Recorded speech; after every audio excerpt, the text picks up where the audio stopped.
have to get what you got. Yeah, I don't like mine that much. Well- The magnetic. Yeah, like I said, the trial is, that's phase It's better than one. nothing. Phase It's better than this. two is the sentencing, which that is, The only reason I So can't, close. yeah, Who's the only reason gonna, I can't see her is make because the this won't decision? reach for them, the so judge? I'm the only one not squished. it's retired I get to sit on my own.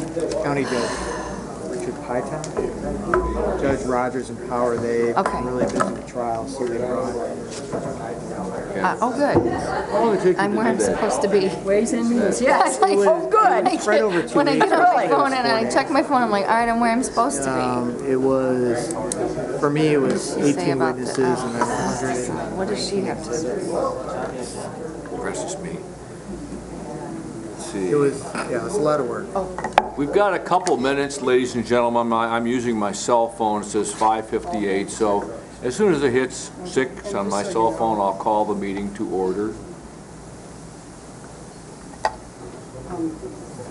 This is some of Steve's hand Am I the last one? Some is probably. And I blended it out. It's not obviously these numbers. Hey, maybe I could get mine. Okay, there we go. Chris, is there another copy maybe, or did you hand it out to everyone? I have to have a copy of that. Thank you. Good, how you doing? I'm good. I'll come grab it from Chris. Oh, Pete Correa's here. Now we really I are. have I know. extras. Look at that. Look at they got I know. I know, I four did numbers. township supervisors.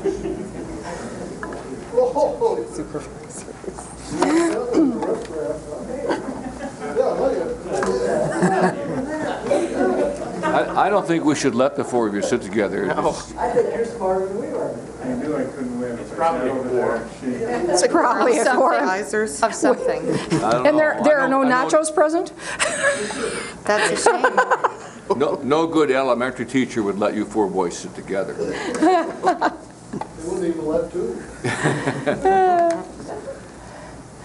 Okay, why don't we do it? It's 5:59. I guess that's close enough. not? Does someone need to knock, or does he know? No, He's knocking, all right. good. Ladies and gentlemen, let's open up this Wednesday, June 17th, Ways and Means Committee by the Pledge of Allegiance to the flag of America. Allegiance to the flag of the United States of America and to the republic for which it stands, one nation, under God, indivisible, with liberty and justice for all. Thank you. Okay, opening ceremonies, we did that. Now it's roll call. I guess it's Lana's All right. turn. Commissioner Max Bauer. Here. Kropa. Here. Wheelock is excused. Klaus. Here. Crawford. Here. Johnson is excused. Lathrop. Yes. Okay, are there any changes to the minutes? If not, they'll stand as read. And we come to next public comment. Lana? Right. Any person shall be permitted to address a meeting of the Board of Commissioners, which is required to be open to the public under the provision of the Michigan Open Meetings Act. Public comment shall be carried out in accordance with the following board rules and procedures. Any person wishing to address the board shall state his or her name and address. No person shall be allowed to speak more than once in the same matter, excluding time needed to answer commissioners' questions, if any. The chairperson shall control the amount of time each person shall be allowed to speak, which shall not exceed 3 minutes. The chairperson may, at his or her discretion, extend the amount of time any person is allowed to speak. Public comment will be solicited during the 2 public comment periods noted in Rule 5.4 Order of Business. However, public comment will generally be received at any time during the meeting regarding a specific topic currently under discussion by this board. Members of the public wishing to comment should raise their hand or pass a note to the clerk in order to be recognized and shall not address the board until called upon by the chairperson. Okay, is there anybody from the public that would like to make a statement? Please don't be shy. Going once, twice, 3 times. Okay, we'll close public comment, and we come to approval of the agenda. Yes. Mr. Chairman, I would like to make an addition to the agenda, and that is the subject of an independent financial analysis. Okay, is there do we need to pass that? Is there? Well, Or I just accept it? no, we have to, after commissioners and/or staff chooses to add something to the agenda, Yeah. then we would vote on whether or not to Okay, so- approve the agenda. Okay, and if we did approve it, that'd be under new business? That would be correct. Okay, anything else? Yes. I'd like to add tribal council allocation 2% fund grant for the Traverse Bay Amateur Radio Emergency Communications Group, submitted with the assistance of Greg Bird, who's here. If we have any questions, I'd like that to be new business number 2. Okay, anything else? All right, so we have this agenda with these 2 items. Mr. Chairman, I would move to approve the agenda as amended. Is there a second? Any discussion? All those in favor say aye. Aye. Opposed? Okay, here we go. Now we come to the consent calendar. I guess that's Lana again. The purpose of the consent calendar is to expedite business by grouping non-controversial items together to be dealt with by one committee motion without discussion. Any member of the committee, staff, or the public may ask that any item on the consent calendar be removed therefrom and placed elsewhere on the agenda for full discussion. Such requests will be automatically respected. If any item is not removed from the consent calendar, the action notice receive and file for approval is approved by a single committee action adopting the consent calendar. A, receive and file, none. B, approval, 2% applications. Okay. Anyone want anything removed from the consent calendar? In the audience? Okay, then the consent calendar will be, do we have to vote on it? Mm-hmm. I'll move to approve as presented. All right. And Second. Second? Second. Yep, second, okay. Any discussion? All those in favor say aye. Aye. Opposed? All right, it passes. Nothing was removed from the consent calendar, so we go to, what? Oh, special order, oh, that's right. Now we've got special order of business. Special guests. And presentation of the Biederman Foundation donation for the clock tower. And we're going to call up Peter Doran to speak on that at first. Thank you, Mr. Chairman. Thank you, committee. My name is Pete Doran. I live at 408 East State Street.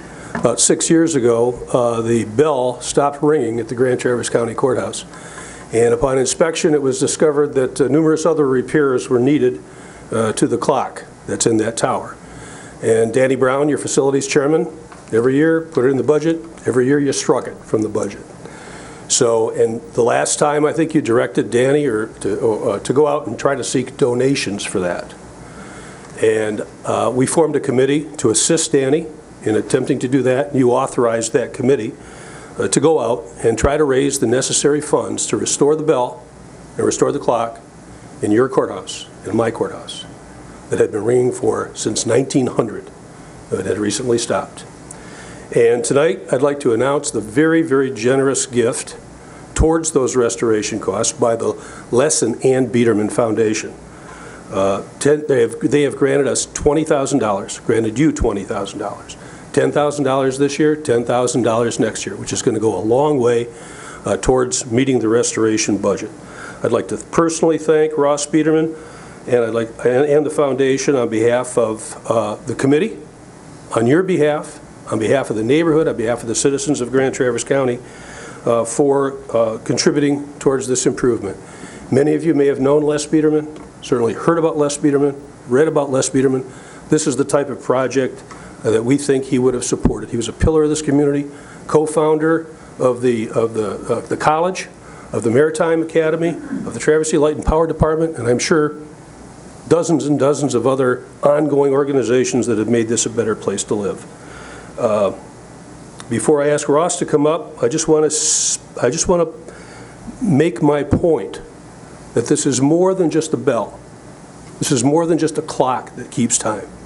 This is a symbol of the civic center of the community. This is a symbol of justice, where people come to seek justice, and where justice and law enforcement is imposed upon them if they transgress the laws. So this is a very, very important element of our community.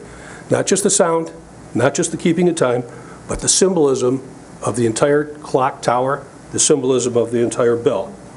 So with that, I'd like to introduce Ross Biederman from the Les and Ann Biederman Foundation.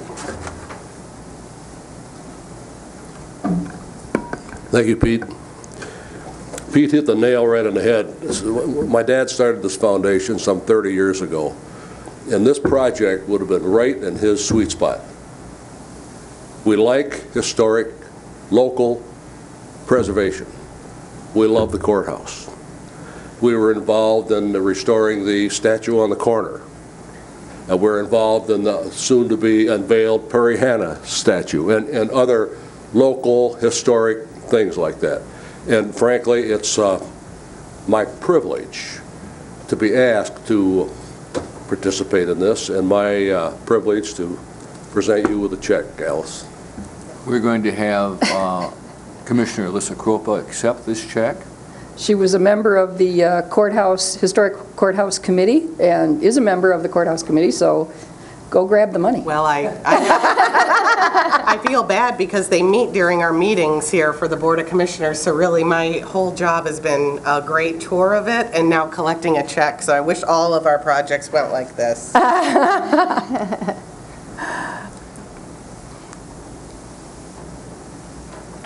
Is anyone going to take a pick? Good. Here you go, sweet pea. Hang on for a pick, you guys. Always a pleasure Thank you. for everything you do for our community.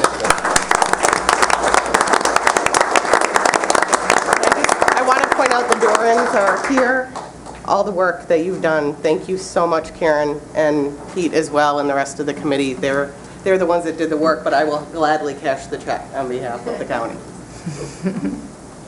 If I could just fill you in a little bit on where we are in the overall project. The committee, in addition to Elisa, my wife Karen, and myself, consists of Gary Schilke, Ed Callett, Carol Hale, who's present here tonight and who was one of the leaders of the 1975 courthouse restoration project, Bernie Riker, Ken and Joan Richmond. Those are the people that compose the committee that you've authorized to do this. What we've done so far, we've received $10,760 in general donations, law firms, neighbors, citizens, the $20,000 grant from the Biederman Foundation for a total of $30,760. Bells restored. You can hear it. Have you heard it? Mm-hmm. That cost $8,602 plus $1,000 for a transformer that Danny Brown had to purchase. The bid or proposal from Verdon, the expert clock restoration company, to replace the 4 faces, the 4 sets of hands, and other items, including backlit LED illumination, which will make it brighter, more like the library clock, so that it's prettier and more visible. That cost $30,855. So we have a total project budget to do it all for $40,557. We've raised $30,760 towards that, so we're only short $9,797. And we're committed to keep working and try to raise the rest of that money. But I would like your authorization for Heidi to change the goal on the website page that she created, which currently says that the goal is $50,067. The actual goal, with the new figures that we've received from Verdon, is $40,557. So we'd like the website to reflect that. Okay? I'm sure you've seen the website. I'm sure you've seen the donors list that's on that website. I'm sure you've seen that the 2014 Board of Commissioners is a donor. Pete is always so subtle. We appreciate your trust in us, and we will attempt to keep working and get this job done to completion. Thank you. Thank you. Thank you so much. And the link is on the website there for anybody that wants to see more about it, but also you can donate, I believe, through the website as well. So, Very cool. Okay. We're done with special order of business. Items removed from the consent calendar that there isn't one. So we move on to department action items. First one is MSUE presentation of annual report. Jan.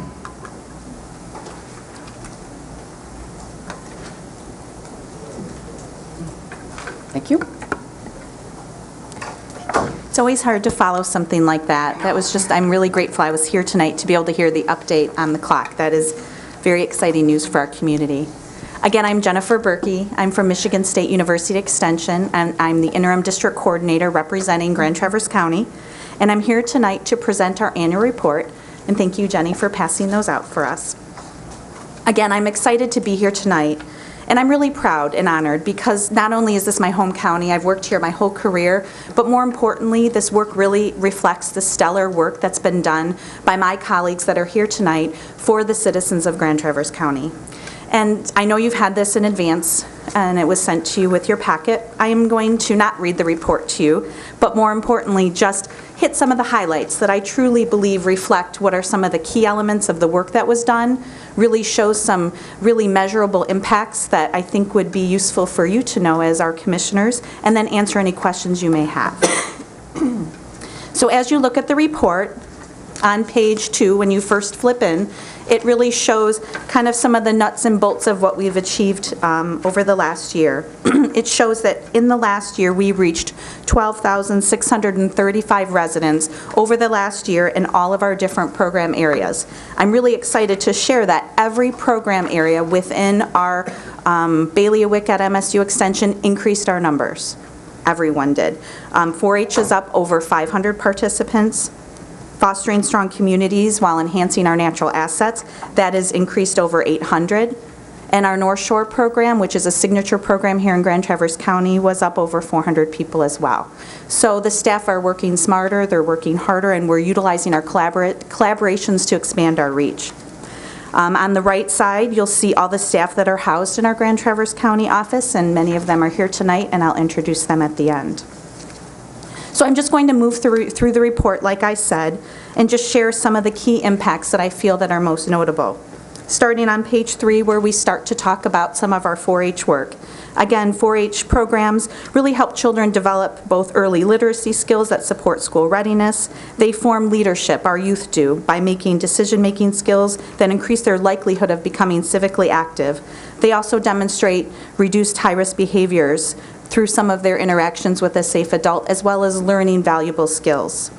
In 4-H this last year, 4 new clubs were formed, ranging in projects of health and fitness, rocketry, environmental education, gardening, and animal science. Last year in the Kingsley area, over 60 high school youth participated in outdoor survival skills, as well as building confidence by participating in that club. And again, that was just a new initiative that occurred specifically in the Kingsley area. On page 4, we're talking a bit more about growing some of our 4-H shooting sports. So an archery program had over 70 youth participating in that, as well as a 4-H shooting sports club in Kingsley as well. 4-H Exploration Days is one of our signature programs within 4-H where youth in the county can go to MSU and learn more about college life. And for some of those kids, that might be their first experience in college, as some of their families may not have had that opportunity. And so those youth go down to campus, take classes, and learn more about college life. So again, over 80 youth attended that on behalf of Grand Traverse County. 4-H at the fair, we had a milestone year. I know that may have been shared last year earlier as well, but it brought in over $700,000 in animal sales, which reflected a $100,000 increase over a previous year. So youth get a chance to invest that money, save it for college, save it for something that they may need, so that they can learn how to balance a budget, learn about managing money, and learn about the value of investment. So that would be some of what I consider to be some of the really cornerstone things that occurred last year on 4-H. I'm going to now move to page 7, which talks about how to keep people healthy and ensuring safe food. We have a program called the Supplemental Nutrition Education Program, and through this program we reach adults and youth that are income eligible and teach them better ways to eat healthy on a budget, as well as increasing their physical activity and allowing them to become less reliant on food banks. Last year, we saw 397 adults and 485 youth. Again, this is a grant-funded program that provides 1.5 staff people to reside in Grand Traverse County providing that education. Through a wonderful partnership with WIC, we've been doing this for, I'm going to say, over 20 years, Project Fresh occurred, and through that, MSU Extension provides the nutrition education, and then the WIC enrollees get coupons to be redeemed at the farmers market, which invested $6,000 back into our farm markets for farmers for locally grown produce. So again, the WIC parents get those coupons, and they can redeem them, and then they can, receive healthier foods for their family. I have a question, Jennifer. Sure. The SNAP Ed program Yes. that's in here, is that the numbers of the 397 adults and 485 youth? Say that again. You said It says reached. During the past year in Grand Traverse Yes. County, 397 adults and 485 youth were reached through nutrition education classes. That's the SNAP Ed Yes. program? Yes, it And it is. says income eligible adults and children? Yes. Assuming the same scale based on everything else that we use. What's the incentive for those people to do these programs? What's the incentive? Well, for a lot of them, we'll talk specifically, we'll start with the youth. We have great partnerships with local schools. So again, we go into the school, we provide some of the nutrition education that meets some of the Michigan standards for health. So we teach youth how to eat healthy and be more physically active. So for them, it's fun. They get to test new foods, they get to learn more about healthy eating, and they get to have some physical activity. For the adults, for that matter, the adults come to us, typically they want to participate and they want to learn more about this. It's not mandated for them to do that. For the WIC program, in order to get the coupons, they do have to receive that nutrition education. But for the rest of the adults that participate, most of them, it's on their own free will. We do a lot of partnership with individuals that maybe have some developmental delays, maybe are cognitively delayed, and as a result maybe don't have that knowledge about how to cook on their own, how to cook and not be reliant on processed foods, and so we go teach them how to make those wholesome foods. So they eat healthier while on a budget. So they're not getting any sort of extra incentive to participate in these programs? There are some grants that we have that they do receive some take-home groceries that are funded. It's actually funded by Gleaners and Walmart, but there's no financial incentive given to them, no. And that's a very small part of our group. It's about 60 people or so in the county. So no. So. It's nice to hear people are volunteering for that without some sort of monetary incentive. And the people that come to classes, I know within Michelle shared, who's our nutrition educator, shared that a little success story in that, let me see, I flipped my page already, on page 7, where the adult participant shared that his mom was thrilled when he made the recipe for dinner that night that they taught, and he was very proud that he could cook a healthy, low-budget meal for his mom. So again, these are some of the impacts that we see. People are eating healthier, they're losing weight, they're being more physically active, and they're less reliant on food pantries. I'm going to move to page 11, talking a little bit more about keeping people healthy. We've been teaming up quite a bit, teaching some PATH workshops, which are helping people face some of the daily challenges of living with one or more chronic conditions. MSU Extension is teaming up with the Area Agency on Aging of Northwest Michigan to teach PATH leader trainings as well. We're also leaders teaming up with the Traverse Health Clinic, Area Agency on Aging again, and Alzheimer's Association, working on offering some training on health issues specifically to older adults and elders. So again, targeting some of the older population that are really struggling with some chronic illnesses. So I'm going to turn the page to 12 and talking a bit about some of our agriculture work that we've done. We did some farm transition workshops. That's really seeming to be kind of a critical need for some of our area growers, because they have farmers, they're farmers, they're aging, and they're trying to figure out, what do I do next? How do I move the farm to a family successor, sell it, or maybe find an owner-operator. So we had 45 farm business owners in Grand Traverse County attend 3 half-day workshops that took them through that plan to transition the family farm to various opportunities like I mentioned earlier. We also hosted the Great Lakes Fruit Workers Conference in Traverse City. This meeting rotates among cities in Michigan, New York, and Ontario, allowing those host sites to highlight their fruit-growing regions. Obviously, Traverse City, Grand Traverse County is one of those hubs, and so again, it was our distinct privilege to host that conference. On page 13, we'll talk a bit about our response to some of the cold weather that we've had in some of our vineyards. Dr. Duke Elsner has been very instrumental in working with local media and helping local growers both last year and unfortunately this year as well deal with some of the implications to the wine growing industry, specifically about the extreme cold that we've had.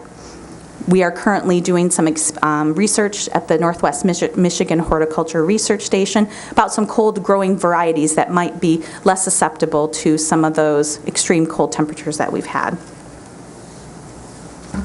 On page 14, I highlighted some of our hops production efforts, and I know I've shared that with the board as well before in another update. I know that you've probably seen some of the explosive growth out in Williamsburg area. That particular hops production is currently at a 400-acre hop yard, and it's representing almost a $5 million investment in Grand Traverse County through those efforts. Dr. Rob Serine, who's housed in the Leelanau County office, has been providing a lot of support to that development. They've attended all the MSU Extension workshops on hops. They've provided information through some of our bulletins on growing hops so that they're going to do it right, so that they become very successful.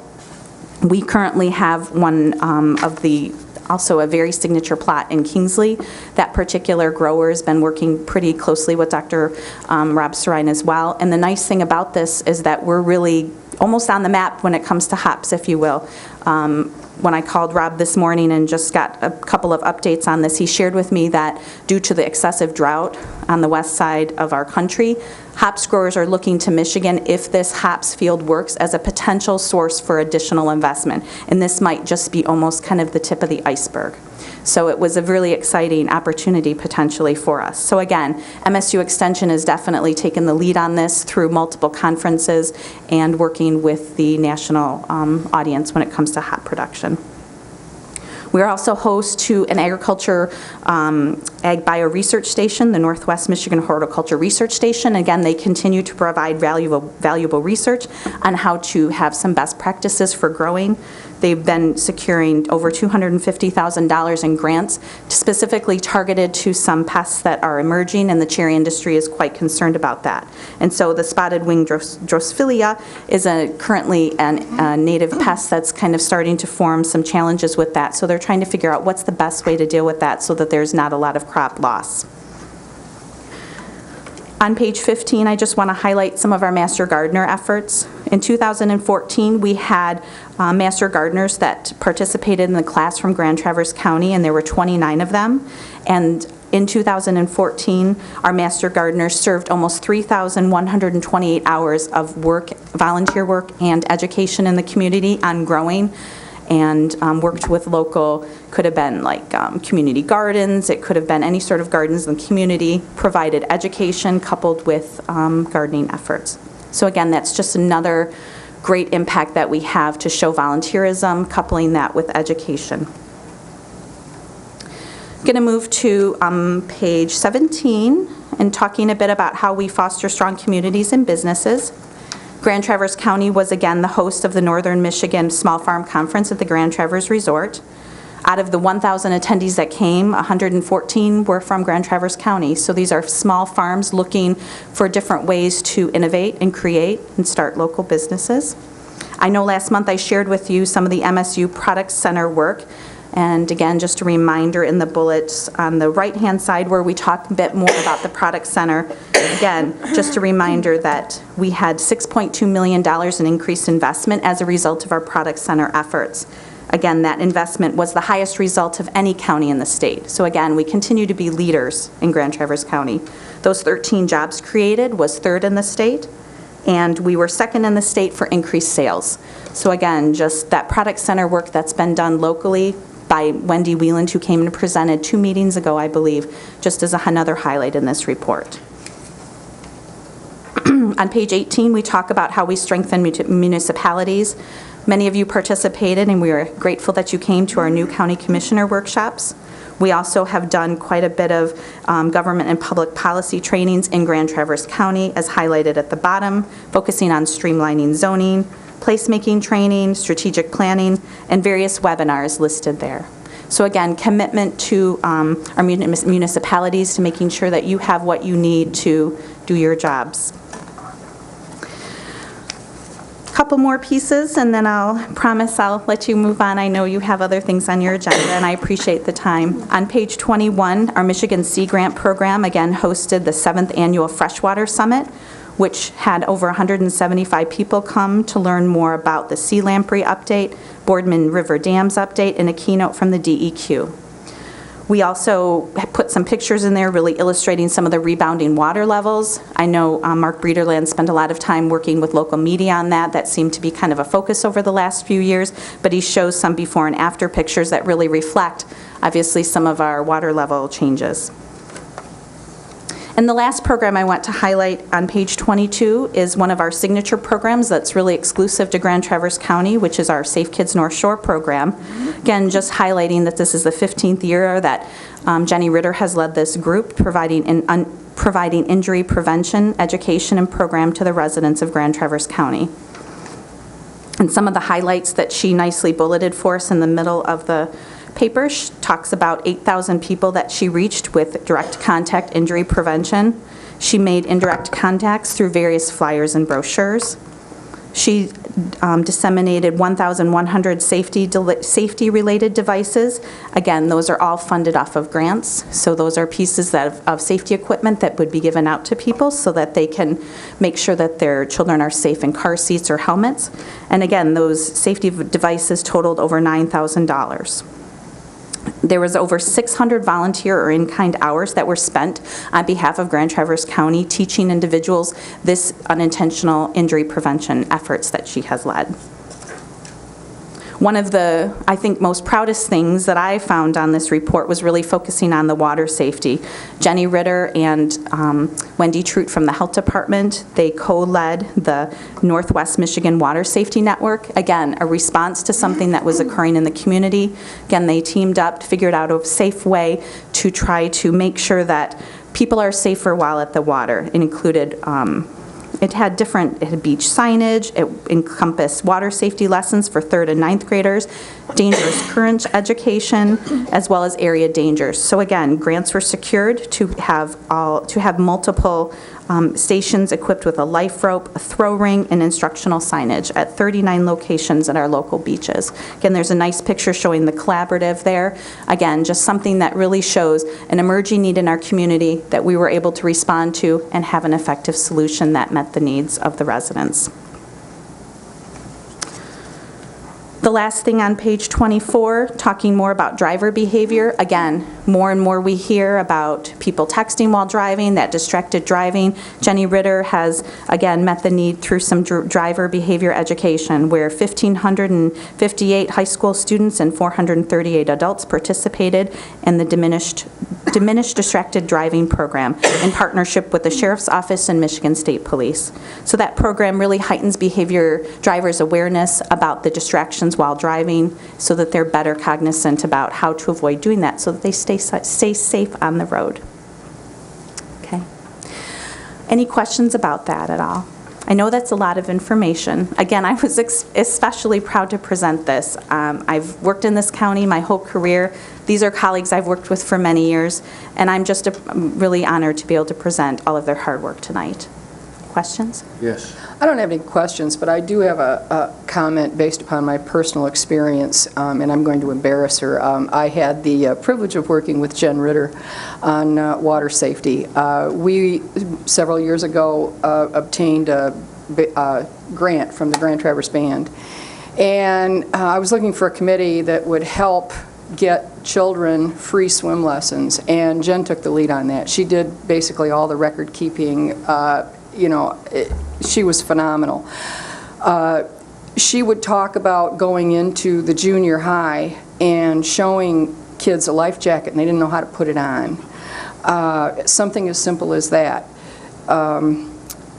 She would tell me stories about how in her volunteer spare time she would have these car seat clinics where parents could bring their car seats in and have them properly adjusted. And her husband Todd, who was taking Captain Hall's place at the jail very soon, was saying how she was gone all the time, and so she talked Todd into taking training and coming with her. So the two of them go out. And so they could spend family quality time together, the two of them go out, and they work volunteering, showing people how to put car seats properly in their car. And I just wanted to embarrass her as long as I have this opportunity. Well, it's good, and can't speak enough about to that, and thank you, Commissioner Max Bauer, for your personal experience. I know Jenny's responsible for, supervising 40 different car seat technicians, so she not only roped in her husband, but there's additionally 38 other people that she provides training and leadership so that they maintain that certification. You got to steer clear of her, or she'll have you Yes. involved on weekends in your spare time. We've all helped Jenny with our spare time, but we love it. They all go to the semi of car sits today. Yeah. Yes. So again, just Jenny Ritter is one of our great team, but I would like to recognize our team that's here tonight. So Michelle Smith, Jenny Ritter, Dr. Duke Eldner, you guys should stand up, Jane Rappin, Linda Kronk, and Karen Stevens. So thank you for being here tonight. I'd be remiss if I didn't introduce Jenny McKellar as well, who created this lovely report for you and has made it easy to read, attractive, and very lovely, so thank you for all your hard work. The very last page of the report really shows the staff who also provide education in Grand Traverse County but aren't housed here. All of these individuals have various responsibilities in this county on these different specialties that you see here listed. So you've met, obviously, Wendy Wieland, who came and presented several meetings ago. Other staff that come into the county might be Emily Proctor or Beth Prycookie, doing information on leadership and working with local units of government. So again, just another team that's available to you at your disposal that aren't housed here but are available. Any final questions for me at all? Okay. Thank you, Jen. Very nice job. Thank you. All your staff. It's beautifully presented. Thank you, and I do want to thank you for your continued support, allowing us to work towards our mission of educating adults and youth in Grand Traverse County. So thank you very, very much. We appreciate it. Do we need to accept this annual report, or we can just listen to it? Okay. And thanks so much. Thank you, Dr. Lathrop. And we're moving on now to the treasurer. We have a wonderful treasurer, and Heidi Sheppy. She's going to give us all money. More handouts. There's checks in here. Yeah, she's going to pick up a check. She's taking money. I want everybody to see the exchange. Yes, this is the check. I very clearly left it on his desk. Oh, that's fine.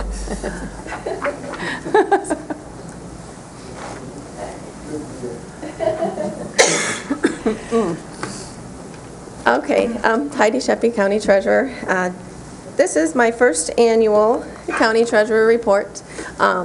Through training through the Michigan Association of County Treasurers, it's found that one of the ways to get out to the public, let people know what we do, is an annual report.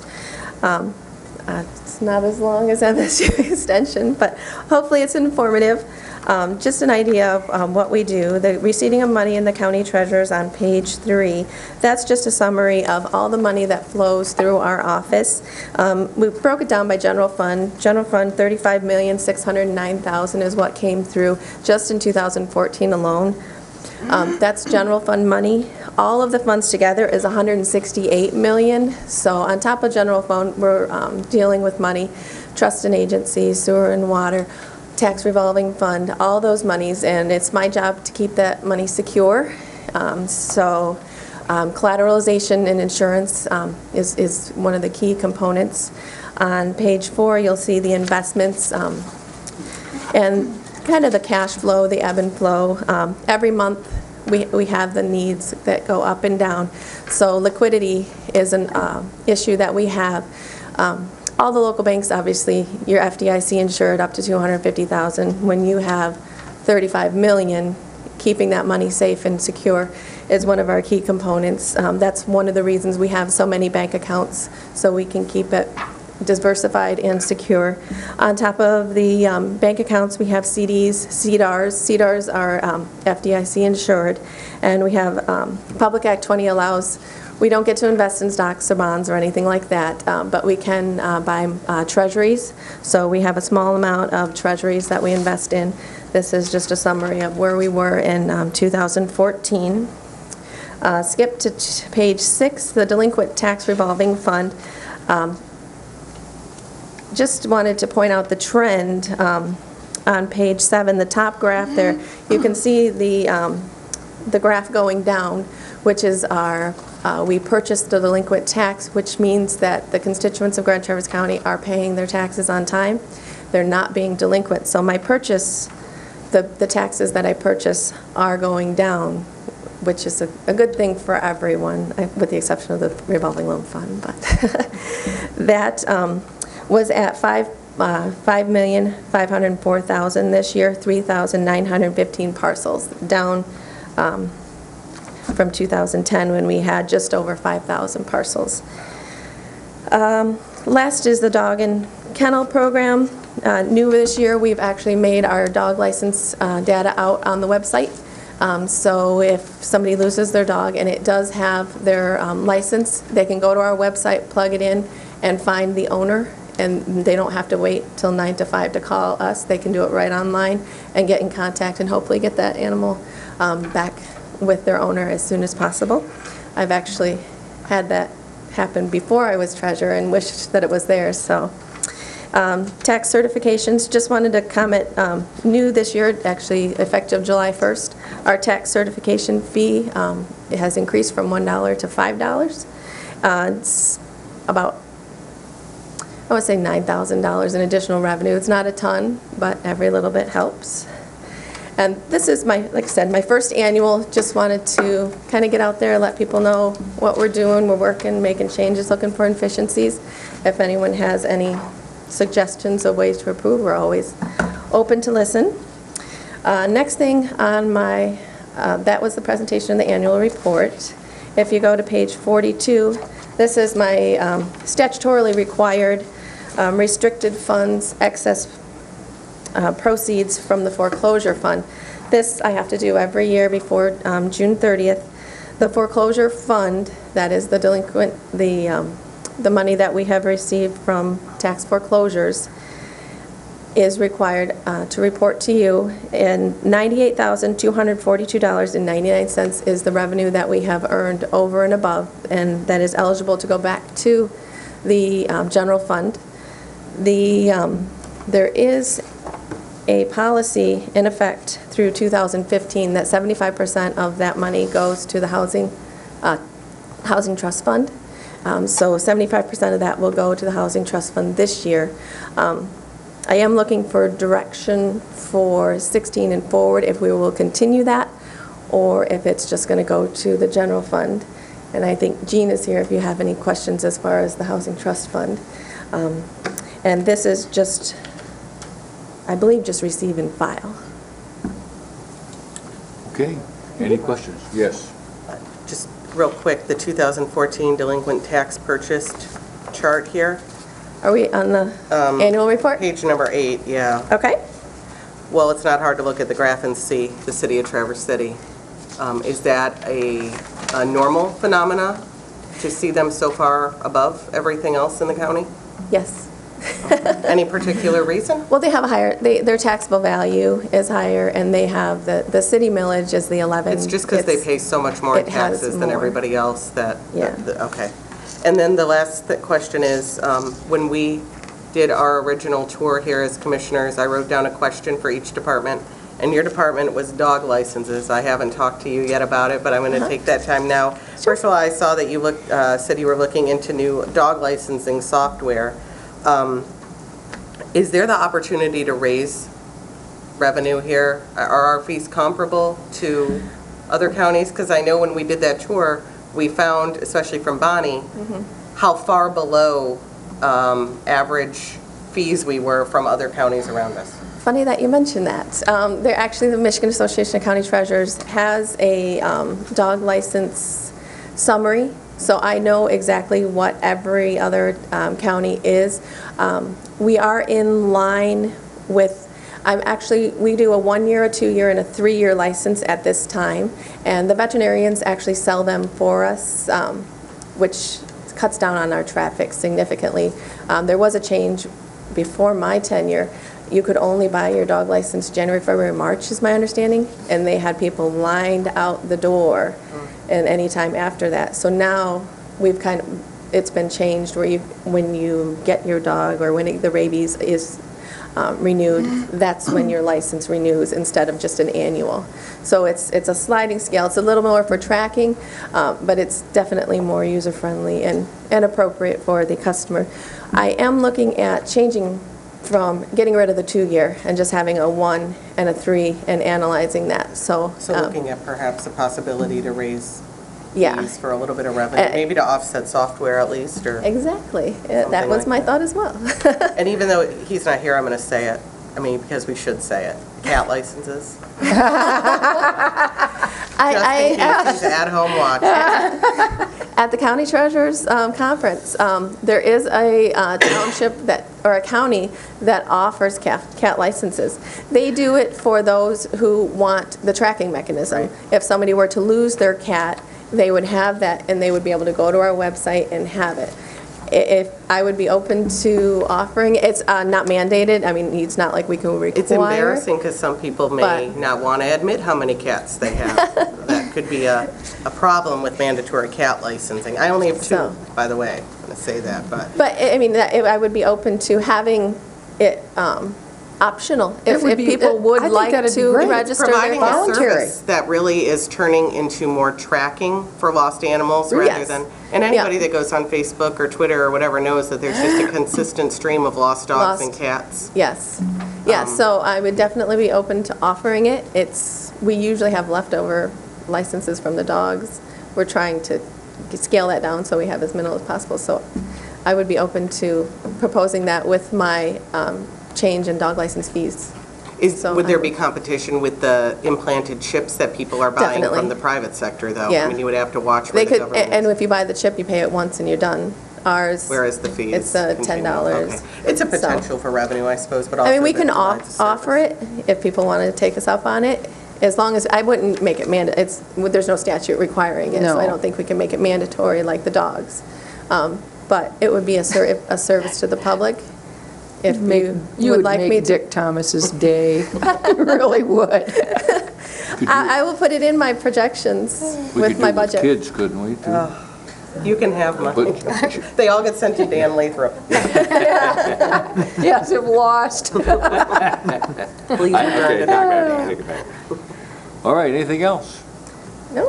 Thank you, Heidi, so If much. that's- Now we move on to finance. That would be Well, no, Dean. we have to do the revolving, or Oh. not the revolving, the tax. Do we have to give you a direction on the, It needs to Housing. be received and filed for the restricted funds. it does need to be received. Yeah, and this year, it is 75% to the Housing Trust Fund, whether you want to make the decision now or just mull it over and work on for the budget. Dean can make a recommendation for the budget next year, however you choose. May I?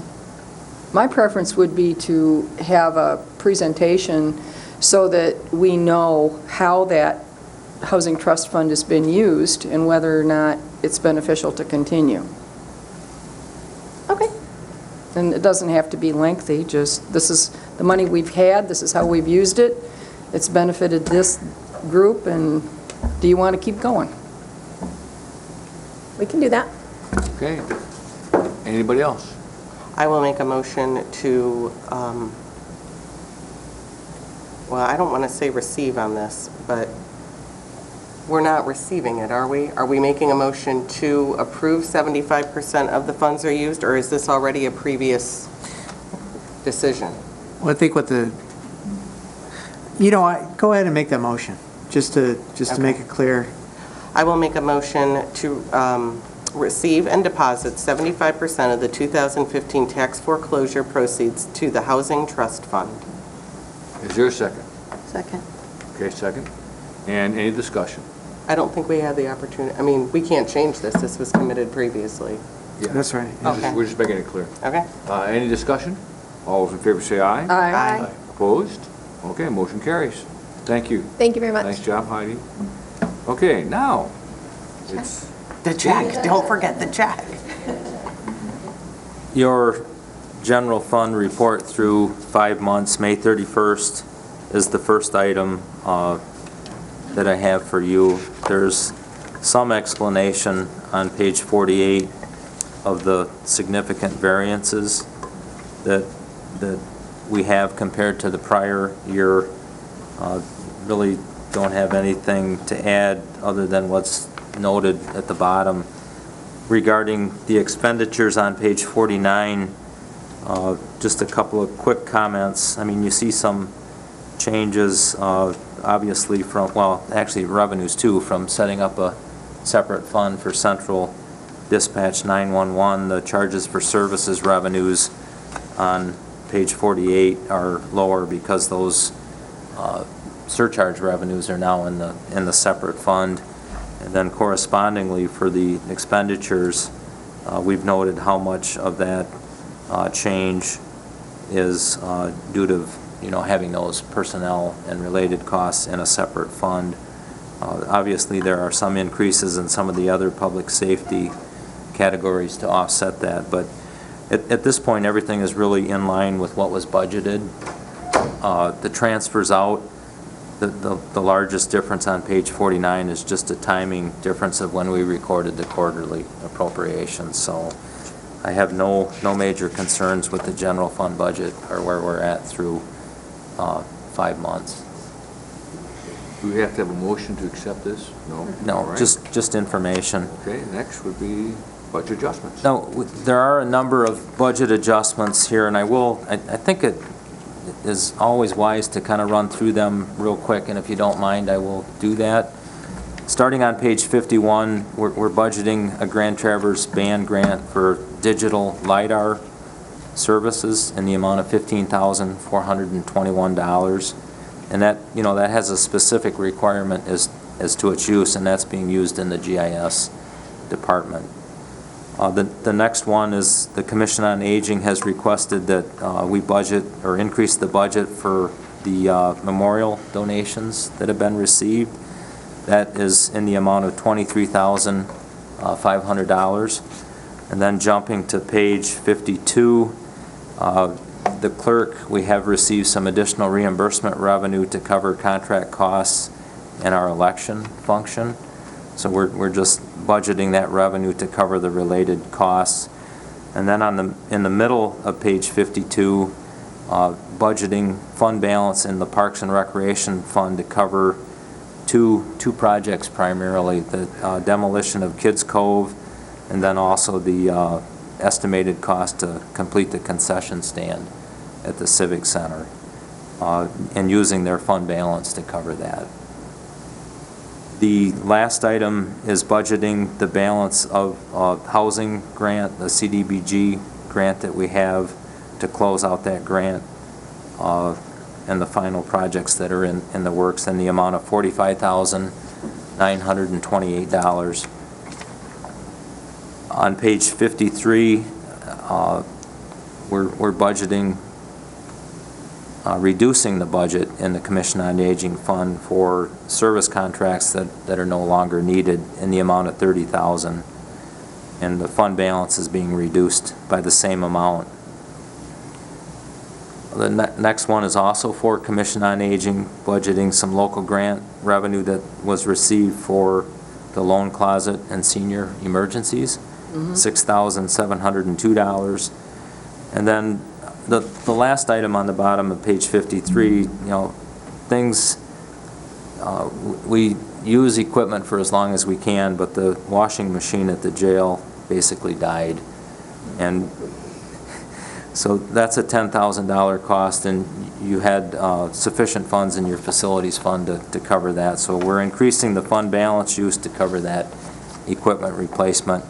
And the last item on page 54 is just budgeting an insurance recovery amount to cover vehicle repairs that were incurred. So I'm asking for your approval of those budget amendments. Okay. Is there a motion? I'll move to approve the budget adjustments as presented. Is there a second?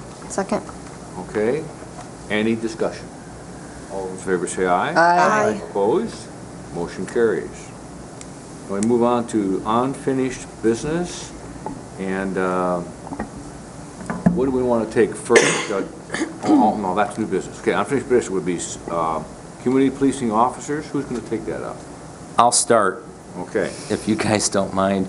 I feel bad for Supervisor Correa, who seems to be He's with a good group over there, but he seems to be isolated.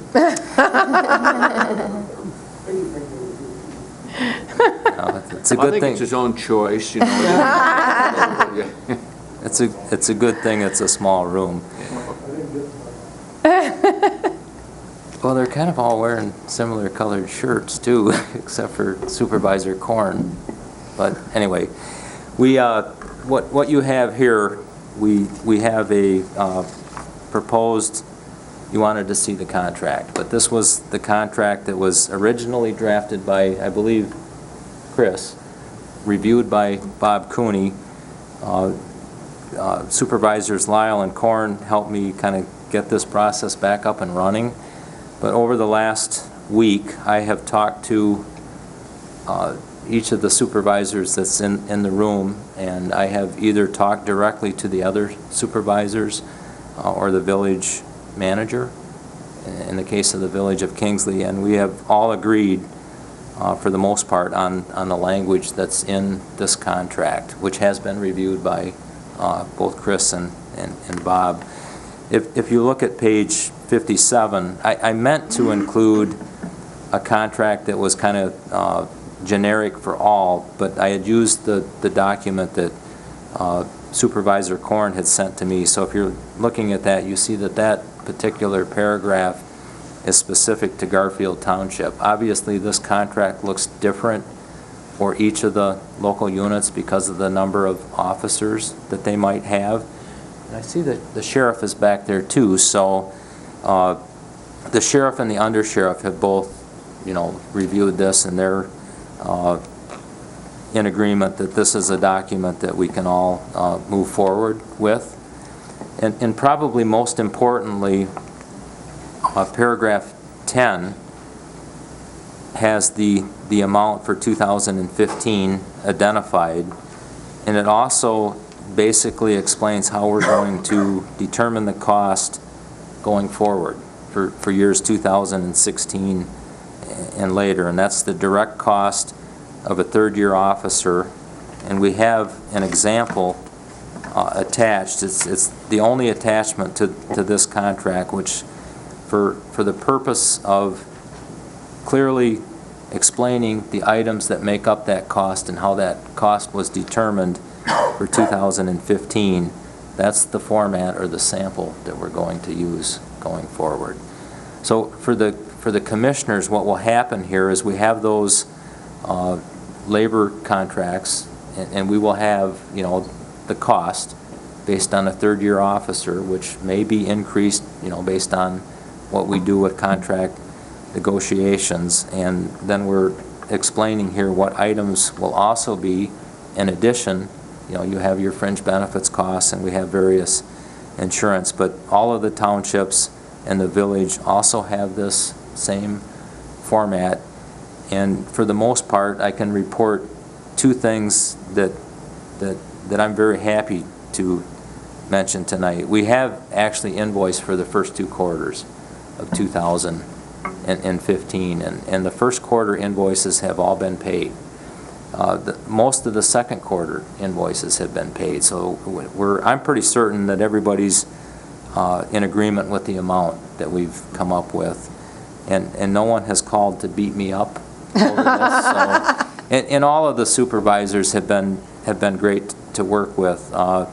Unfortunately, because of my schedule, I haven't been able to talk to them as quickly as I wanted to, and I still have 2 townships.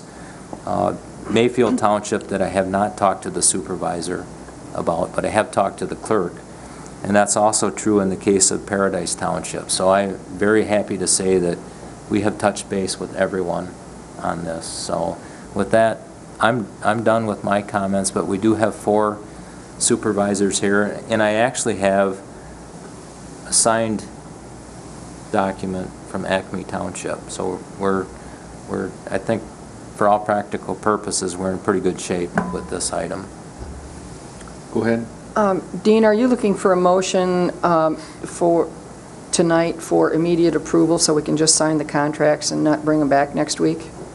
Honestly, at this point, I think that would be great, because you have 4 supervisors here who would probably I mean, who would we're like all to have here. this resolved, and Yeah. I would as well. Okay, So- well, Mr. Chairman, I would move to approve the contract with the townships, Peninsula, East Bay, Acme, and Garfield. Do I need to mention the others as well for immediate approval or not? No. Okay, all right, for those 4 townships, for immediate approval. Well, actually, it would be for all of the local units. Okay, for all of the local units of government, for I immediate approval. could list them if you like, It's not, no, that's okay. not All necessary. right, I'll support it. all right, any discussion?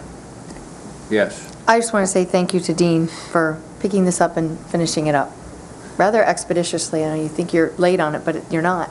Well, I honestly have to say that I had a really good supporting cast, and, the folks in my office helped, but when I called any of these individuals that are here, whether it be Pete, Glenn, Jay, or Chuck, they've all been very good and patient with us, and very, very helpful along the way. So I don't think I've ruffled too many feathers. We really had a problem with sending the document to people. I mean, I don't know what happens to it when you send a Word document and attach it to an email. I'm having a real hard time with Blair Township for some reason. It's not working. I don't know what their version of Word is. It's a long ways. Could be our... It's a long distance. Long isn't it? distance to Blair. This is actually example about the governmental units working together, helping each other. I'm impressed with all of you, and Dean, thank you so much. And you're getting something done that's so important to our community, so I'm going to support this motion. Yes. I don't want to be the negative one. Then You don't. know how excited I am about this, but someone's got to say it. The reason why we're in this situation is because somebody chose to neglect the terms of a previous contract. What's to prevent that from happening again? Isn't it spelled out how we're going to? I mean, didn't we use a third-year officer salary before with the townships? Yeah, but that was what was in there, and then we This- had to give them 30-day notice to change it. I think what happened, and, I talked to a couple of folks from the media today, we did not communicate what we did, and we strayed from the original intent of the third year. I mean, and I was part of it, to throw a 5% increase on it without looking at, the cost of that third-year officer. I'm guilty as charged, so. Well, I don't want to be that I don't direct this at you because I think you did what needed to be done to correct a matter. But, I mean, it doesn't change the fact that we started this process 8 months ago. And the interesting part is it's a program that everybody I talk to supports. So the idea that it turned into a dramatic contract, whatever, a drama, as they like to say, I would like to make sure it doesn't happen again. And I think that every single person involved in this process had their heart in the right place, and I think this is a really good agreement, but we don't know who's going to be enforcing these contracts in the future, and I just want to make sure that we're voting on something that is solid, because I thought what we had before was solid, but somehow the pricing changed and the... Well, what you have here, though, with this contract and with the attachment is the amount changes every year. It changes based on, negotiations that we have with this particular labor unit. I mean, this is the deputies primarily. And so those costs will change. I mean, fortunately, we have a multi-year contract with that group, but we will need to, and I'm sure the supervisors will be calling me and saying, what's the number look like? I mean, we're not on the same fiscal year, but as long as I'm here, I know that we need to communicate that information to the townships and the village of Kingsley. And that's a ball that I don't plan on dropping. Well, I don't at all insinuate that you are. I think you're the reason why this is all working. But, you aren't going to be working here forever, at least for your sake. I hope you're not here in 50 years. And this contract appears to be something that we can... we can just not think about anymore. We've done it, and it's here, and it'll always be calculated based on the third year. But I read the original contracts, and they were written the same way. And somehow, they were based on the third year, weren't they? Well, that's one piece of it, but I think having the attachment... You need to come to the microphone. The attachment helps. I just want to make sure we're doing the right thing. It really does, and I think that was, I'm not sure whose idea that was, but It sounds like a Chuck Corn idea. I believe it was, but And I clearly did not ask him about this. A lot of work by a lot of people. Chuck did lead that effort. I think having a contract with a definition of how you define it, we've never had. Okay. Now we have that, so we all can see it, it's out the open.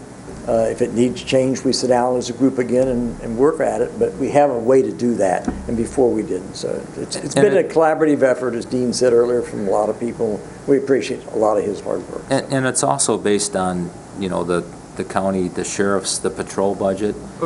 And, no, these guys will keep me Well, they probably won't be there in 50 years. I enjoy either. working with them, and I don't think they're upset if I call them and say, you know, we need to. I'm talking about fixing something for perpetuity. Right. not, Well, and that was the intent with Yeah. this form. I mean, we really, there was some, you know, over the years too, though, I mean, we've been on different health plans, and so the numbers have gone, and that was pretty obvious when you guys were looking at this over time. But this is and I think Commissioner Crawford, you wanted, you know, the formula. You wanted, here's the Needs to be template. spelled out. And that's what the attachment Yes. does, so. And It's we clear had the that we're 90-day starting with that agreement. third-year officer. That hasn't changed. I mean, some of the first agreements had that language in it, so, but we never defined what else was associated with that third-year officer cost. And this, our personnel costs, our personnel expenditures, the benefits that we have, I mean, over time, some of the benefits could go away, but then the attachment would have to be updated to say, well, for 2016, you don't have that cost, but, I mean, that will be pretty evident. Well, I feel very good supporting it, knowing that we probably don't have to have this discussion again, at least during any of our times. And that's solving something, so I just, thanks to Dean and his staff and the supervisors, because 8 months is too long. Got done, though. Well, and it got done hopefully for good, and it's Yeah. good to do it right. We can check it off the list. Pretty cool. Okay, we have a motion second, we have discussion. All those in favor say aye. Aye. Opposed? It passes. Wow. I'll sign Okay. it, I'll sign it before I leave. Now we're on to new business. I think we just have one item under that, or we have two? Two. Two, Can I okay. do mine real quick? so Yeah, Greg go Bird ahead, can go home? absolutely. I just realized Greg got stuck by being put on new business. This is just in addition to the listing of the 2% applications that was on the consent calendar. And we wanted to add this on if the board wanted to approve it. It will be grouped together with all of them as a whole for the final approval next Wednesday at the board meeting. And Greg is here if anyone has a question as to what it is. Is there anyone that wants to ask a question, Greg, or can we just make the motion and move forward? I'm fine. Make a motion? Sure. I will make a motion to receive the Traverse Bay Amateur Radio Emergency Communications Group application form for the tribal 2% funds. Is there a second? I'll support. Okay. Any discussion? All those in favor say aye. Aye. Opposed? Motion carries. Thank you, Greg. Sorry I had to wait so long. It just occurred to me. Okay, now, the next one is Christine Maxwell. That would be me. I met with, after one of our last meetings, and Dr. Lathrop said we really do need an independent financial analysis showing us exactly where we are. Because if we don't know how deep the hole is that we're in, you don't know necessarily the steps you need to take to dig yourself out. So I met with Steve Peacock with Riemann yesterday. He is our auditor. And what you have, please do not hold me or Mr. Peacock to 100% accuracy on these numbers. But putting GASB 68 in here, our total net position goes from 48 million down to 2.8 million. That's without our OPEBs, and this is just governmental activities. When you toss in OPEBs, as Mr. Peacock said to me, he showed me the governmental activities, where we are. He showed me the OPEBs. He showed me the 1 in 9, one employee is contributing for 9 defined benefit employees. There's a whole list of items that I really do believe that the Grand Traverse County Board needs to be aware of. Not to mention the Grand Traverse Pavilions and the Road Commission. Grand Traverse Pavilions is the full faith and credit of Grand Traverse County residents. And when you take a look at their numbers, I don't think you're going to be smiling from ear to ear either. One of the things that I noted from the audits, I did not do this work, by the way. I can't take credit for it, but the first time that OPEBs showed up as a footnote in an audit was in 2008. And it said, as of 12/31, it was a footnote, as of 12/31/2006, this was in 2008, our OPEB was $3,835,156. Our assets were at 0%, funded was at 0. In 2013, as of 12/31/2012, our OPEBs stand, and this is not the pavilions or the Road Commission. They're on top of this. Our OPEBs stand at $7,322,566. These numbers are going to be on our balance sheets eventually. Mr. Peacock said they're coming. What I believe we need, and he said he can do it, is an independent financial analysis that shows us what kind of financial shape Grand Traverse County is in. Unvarnished, down and dirty, that spells it out for the county board. Because if we're going to move forward with results-based budgeting, at least we are going to be able to talk to the employees and talk to the public and show them why we're doing this. So I think this is an extremely important first step. Mr. Peacock said he could do it. I talked to Dean this afternoon. He is okay with this. So I'm going to make a motion that we request Riemann, our auditors, to give us an independent financial analysis at their earliest opportunity. Mr. Peacock told me that it probably would take him 4 weeks. Keep in mind he's in the middle of audits for municipalities and private businesses right now, but he said he could probably do it in 4 weeks. And the reason I'm suggesting Mr. Peacock do it is he's the one doing our audit, he knows the numbers, and I think rather than bringing somebody else in and having them start from zero would not be an effective use of money. Mr. Peacock knew his stuff. I will support your motion. Okay, there's been a support, there's a motion and a support. Is there discussion? Yes, Carol? Is there a cost associated, I'm sure? There is. Has there been an estimate as to the cost? There is not. No. Okay. When will we get an estimate on the cost of having this analysis done? Dean, could you check with Mr. Peacock and ask him what the approximate cost would be for an independent financial analysis? I will do that. Thank you. We could make this motion, in committee tonight, and based upon the information of the cost, which would be presented to us at the board meeting next week, we could vote it up or down. Go ahead, Ron. And with the audit, that these folks are going to do the audit. Yes, they are going to be here presenting us with an audit anyway. So what does the Doesn't the analysis come right with the audit? No, it doesn't. They're two different things. An analysis, if you don't mind. Go ahead, yeah. An audit simply says whether or not the statements you're providing are accurate, whether the numbers are supported.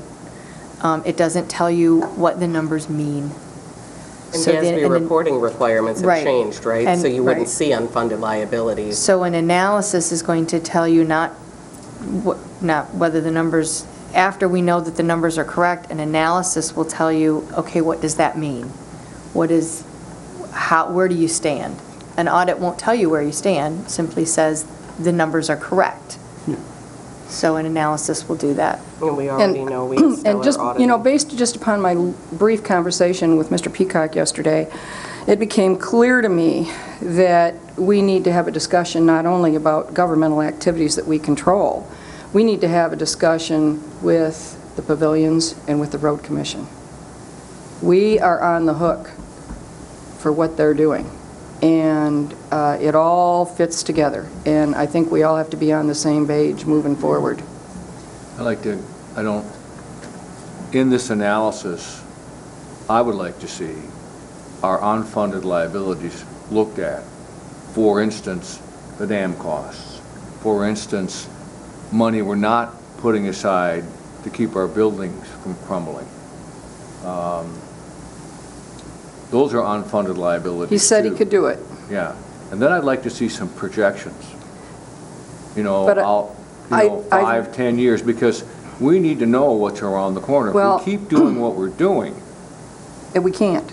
but we need to have, so that the public knows independently what kind of trouble we're going to get into if we don't do something. I think that there are answers for us out there. I really believe that. But I want in order projection. for us to discuss what those answers are, I think we have to have the information in front of us. However, I'd like to see a projection. Oh, yeah. Okay. Oh, I'd like absolutely. to have that be part of this motion, Okay, all right? that's fine.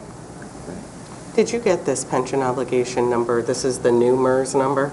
The 8 million, 45,813,929. Yes, that is the new pension, unfunded pension obligation number, but that is just for governmental activities. That does not include the pavilions, it does not include County Road.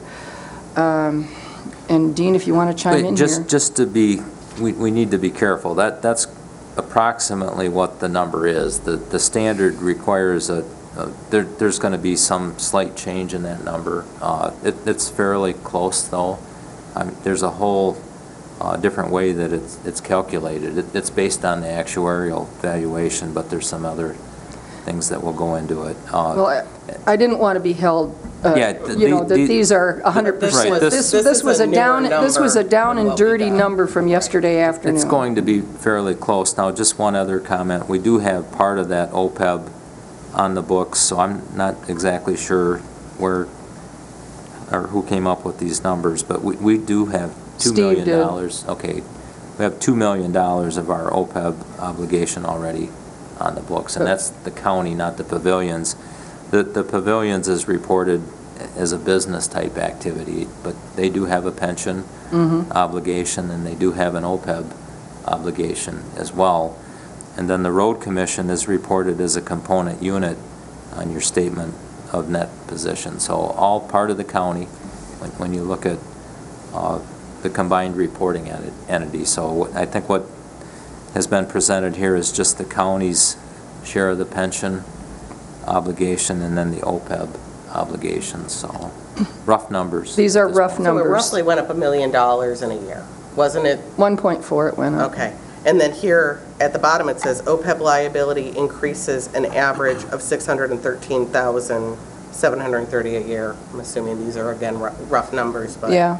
So if we went up roughly 1.4, and then you add another 600,000, it's about 2 million we're adding every year as we don't do anything more than our minimum payments. But if you see how he presented it, and it needs to be presented from Mr. Peacock, not presented from me. Right. When you see how he presents it, it will become clear where we need to focus our attention. And that should be presented by him to the board. That is correct. So we have a motion and we have a second. Any more discussion? Dean, Pardon? the actuarials for MERS, weren't they supposed to be adjusted and that chart changed for 2015? Well, you have to calculate, I'm not sure where the number came from. There's some new terminology. I mean, we've always made what's been known as the annual required, the ARC. There's a new term called the APC, the annual pension cost. But the initial year that you put the liability on the books, there's a calculation that needs to be done. And that's not a number that's in the actuarial valuation, but it's going to be based on information that's in that report. So we would be putting, what you have here is a number that's on this statement here as of 12/31/14. The standard would require us, we could have early adopted, but that would not have been my recommendation. But in 2015, when the audit is presented, that liability will actually be on this statement. So. Well, but the actuarials, because the payments are based on, we have so many people collecting pensions and they're at certain ages, and MERS looks at all of that. But because the life expectancy has gone up since the last time that MERS calculated an actuarial formula, I was certain when the guy came in January and talked to us, he said that this was the year that they were reevaluating that. So therefore, our debt could be larger, not exponentially, but larger, because people are living longer. That's correct. There are numerous assumptions that go into the calculation of this pension liability. And yes, Mr. DeRose specifically mentioned the concern was the change in the mortality tables. Yes. So yes, he said it was likely that the liability would increase in the near term because of the fact that people are living longer. It would be reflected on, I believe, the 2015 numbers, is what he said. I think it was calculated. Right, your through- 2015 valuation will look a little bit different, but, you know, these are approximate numbers, and I'm not arguing or questioning the 45.8. It actually, when we look at this in 2015, it could be, more than likely, it will be higher than 45.8. Okay, go ahead, motion in a second. Any more discussion? All those in favor say aye. Aye. All those opposed? Motion passes. Okay, that's all there's on new business. We go to second public comment. I don't believe we need to read that again, do we? Okay, anyone?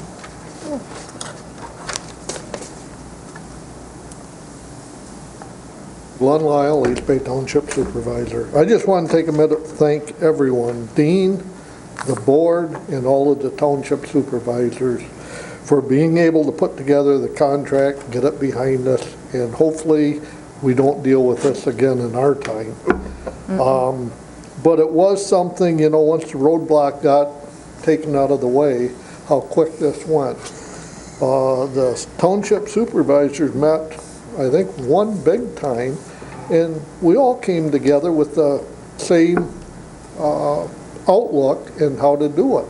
It just that there's some roadblocks got in the way, and once they were removed, we were able to move forward, and I just want to thank everybody.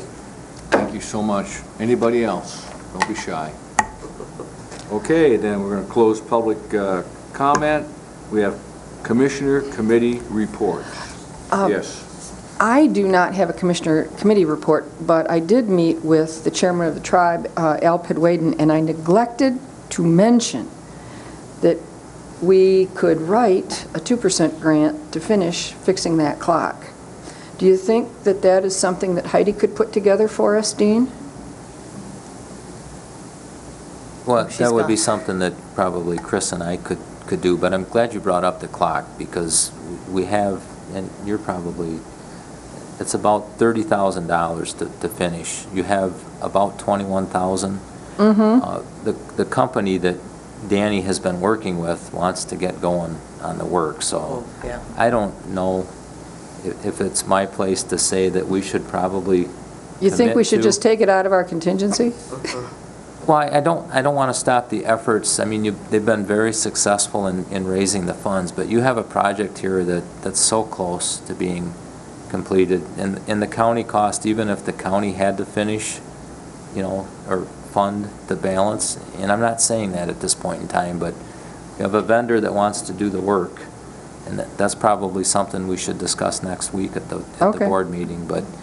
The check, the 20 grand is in 2 payments, which makes sense. They have their things to deal with at the Biederman Foundation, but the contractor doesn't just stop in 2015 and pack everything up and finish the other half later, so... I think the board really, I guess what I'm saying is it would be my recommendation that we at least consider maybe whether or not the board authorizes Danny to have that work started. And then we, deal with the funding, the balance of the funding. I mean, there's going to be additional money, hopefully, that comes in. But I guess I'm asking you to consider a commitment to authorize that work. And if there's a funding shortfall, it would be, on the board to say that, yeah, we're going to cover that. And what would that be? Well, I wouldn't know how much additional money would come in, but, I can...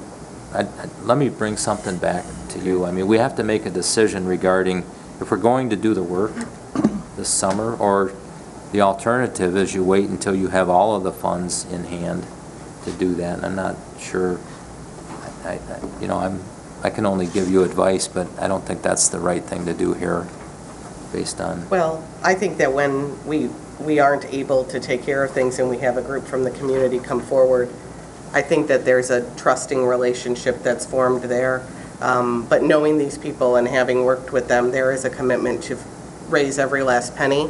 And it is an amazing amount that they have raised in such a short time, $21,000 in just really a matter of months. And, well, really, more than that, because the first phase, just to get the bell ringing again, was all raised too. So I guess my point is, I think that if we were to work with them and make a commitment to allow the fixing of it to be done at one time, which also benefits the county rather than having our staff can just get to work and get going with the fixed thing, I can't imagine that there would be this giant hole. First of all, the remainder is only $9,800, but they are absolutely dedicated to finishing that. And I think that their commitment by coming up with more than 2/3 of it in such a short time shows. But this group is nowhere near losing steam. They're really quite tremendous in what they've done. So I would certainly support the idea of the board looking at that, and I had discussed that with Mr. Doran as well, because again, you can't really break up the work into 2 years. But I think you're dealing with a... Pretty good group? Well, yes, and we're talking about... I think when we have citizens come forward and fix an asset of ours, I think that we can trust them in a relationship. I would agree. Thank If you, we Dave, don't for have bringing that up. partnerships like that, we won't get anything done. Thank you. Okay, committee commissioner reports, any more? Yes. The dam meeting. I was Monday at the project managers meeting for the dams. The 60% plan for Part B was presented by the engineering firm AECOM, and it was fascinating, the amount of work going into this dam and all the moving parts. I think it's really good to have somebody who's elected and represents citizens' money in these meetings.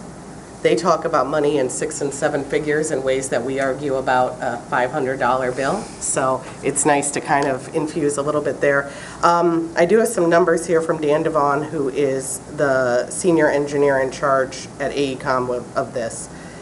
If you remember, I had a map, and Part A was one side, and it was 3.1 million, and Part B was 7.1 million. Well, those were numbers based on the 30% design plan. We're now at 60. And that number has changed from 7.1 up to 8 million. There's an additional $900,000. Dan has sent me the list here. They have changed to it basically engineering and environmental management that has to do with the siphoning process of taking the water out of the pond and moving it, because this is a different part of the dam removal process because we're rerouting the river where we are not doing that with Brown Bridge or Sabin. Siphon intake screen of $100,000, increased energy dissipation measures of $200,000, sediment management and restoration of $200,000. On top of these major construction cost increases, 40% of the cost increase comes from incidentals for construction engineering. They are now raising their construction engineering cost from 12%, which it was for the Brown Bridge, to 15%. The remaining cost increases are small and are dispersed. They total $897,489. So when I sat here last week and tried to convince everybody that we shouldn't sign that contract with the Road Commission as it was written, is because as we sit, the numbers are going up. This is only a 60% design. So if Part B, if they do not raise the $8 million for Part B, and they've raised $2 million so far, and the timeline is ticking, we're talking about next year and the following year, the county is in charge of those costs. I want everyone to continually be kept in the loop as far as how these costs are going up. And the majority of the discussion was about the fish die-off. There's going to be a significant fish die-off when this project is done. Not only are we lowering the temperature of the river by 10 degrees, so therefore the warmer species die, there will be killed through the siphoning process, which is why they want to spend $100,000 on a screen to stop them from going through the pipes, even though they're going to die anyways because the temperature is changing in the river. So a lot of the behind-the-scenes discussions has to do with the DNR regulations for things like fish kill-off, the turtles. We had a long discussion about turtles.